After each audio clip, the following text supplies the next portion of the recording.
called The Impossible. It's the movie with Naomi Watts. Oh, I've heard a lot of people say a lot of good things about that. Yeah, Naomi Watts, Ewan McGregor, and a young actor. I think it was his first movie. He was really good in it. Kind of reminded me of a really good, and I can't even think of the kid's name. The boy from Jurassic Park. Like I got a little bit of a vibe from him. I know the actor's name because he was in Social Network, but I got kind of a vibe from that, like almost a little bit older. Like they could be brothers, that kind of thing. But yeah, of course, it's involving a family of, let's see, 5, which was way more than I expected. I thought it was just husband, wife, and maybe a son. But apparently there's 3 boys. And of course, Naomi Watts and Ewan McGregor play their parents, who are in South Asia during the tsunami of 2004. And again, like you said, sort of heard things about it, but wasn't really inclined to watch it. Got a free rental thing, and I was like, okay, what's in here? Didn't see anything that was really grabbing me, and I thought, okay, let me find something that's never been talked about on the podcast, like probably never even really mentioned other than, oh yeah, it's in theaters now. So I watched it. It's a really heavy movie. That's why I sort of avoided it in some ways. I haven't been in the mood for that yet. Yeah, it was good that sort of I had something else to do right afterwards. Yeah. Otherwise, I'd just be sitting around just being like, man, life should be awesome, but it sucks right Putting now. sandbags around the house to sort of keep the water out. Yeah, so of course, this family's on vacation. You find out they're from Japan, sort of they're on vacation. You don't really know their ethnicity. It's sort of implied that they're British, but you're not really sure.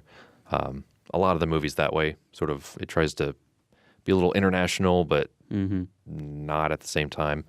But of course, it just, follows the events of the actual tsunami itself. You witness sort of the plight mostly from the mother's perspective, and then at some point it shifts over to the father. And it's always playing with sort of the family not knowing who's alive and who is alive. And of course, who's around from a certain perspective for quite some time, and then it flips perspectives, and then so it sort of clues the audience in on what is, but of course the family still at that point doesn't know.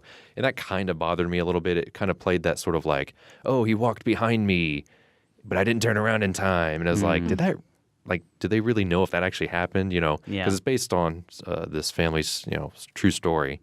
And so that was the other thing too, is like, I don't know every detail of that story, but I knew enough to where I felt like it was a little predictable at times. But without Naomi Watts' performance, which she got nominated for, the movie wouldn't work. Like, I can't imagine anybody else playing that role. She's like the queen of pain. Like, she just can portray pain and just emotion right now more than anyone else. Like, she's just that subtle chameleon of an actress where she can just do it and you just naturally believe it. It doesn't feel forced. I feel like you can kind of project yourself into her a little bit because she's not that household name, that she's bigger than life. It's like I can kind of relate to whatever she's doing. Yeah, she really is able to sort of pull you in that aspect. And of course, I'm not a parent, and this movie is sort of real.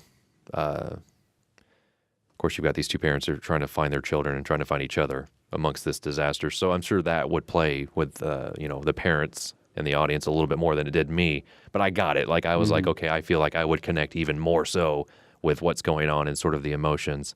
But yeah, she absolutely just knocks it out of the park. And the movie doesn't hold many punches when it comes to the physical pain of what that would feel like. Just debris flying around everywhere. You're just swimming in who knows what.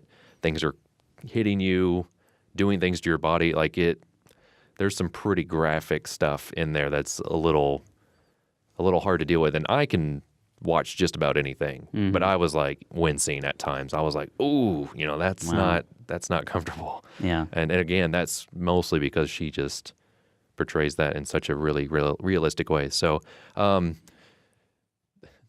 what's really weird about the movie is that the first hour of the movie feels really long, and then the last 30 minutes makes it feel really short.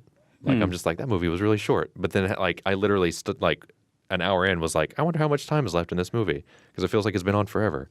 So at some point, it just shifts gears and just, like, sprints to the end of the movie. So there's definitely a point where it's just like, okay, I know what's going to happen. Let's just sort of get on with it. One of the critiques that I would say about the movie is that it only really kind of shows it from sort of, because I don't think they're American, so I wouldn't want to say like the American perspective, but it definitely sort of only portrays the white perspective of the disaster, sort of the tourist side of things, because you just sort of run into all these other tourists who are trying to help each other and find each other's families and stuff. You don't really see it sort of from the perspective of the natives, although the natives are, from what I understand, were very prone to help out the tourists.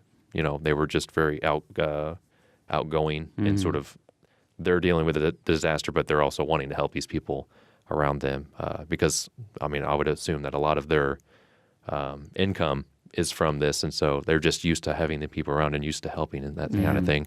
But I would imagine that would be a pretty big critique of the movie, is that it's not a movie for those people. It's a movie to make us, like Americans especially, feel just sort of like more connected, I guess, to what happened. And I guess that kind of makes sense, because obviously it didn't happen to us. Yeah. It just happened to people that we know. Kind of like, the earthquake in Japan and that tsunami and, more recent events like that. So visually was great.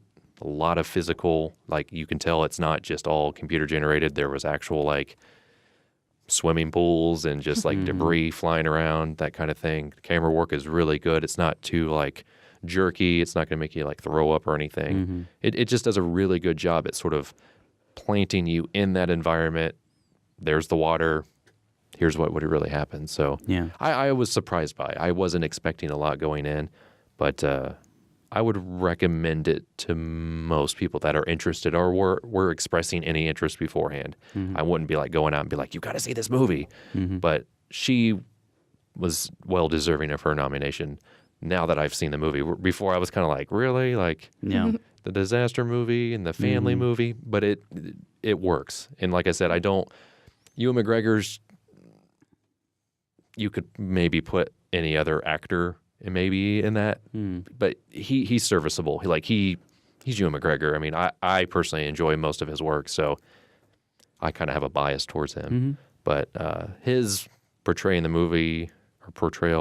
of his character, I don't feel was as important as the mother and son relationship, or a mother and son relationship, which was her and the older brother, the younger actor. So his name escapes me, but I would imagine that he wouldn't be put in any other movie because he did a really good job too. Because at some point, it's just you kind of just follow him around for 30 minutes, and it's just kind of like, oh, okay, I guess I have only been paying attention to one character, and it's the boy. Yeah. So he's doing a good job at acting. So definitely, worth seeing if you had any interest in seeing it before. I would recommend it to those people. Cool. A Place for Film is recorded at WFIU Studios in Bloomington, Indiana.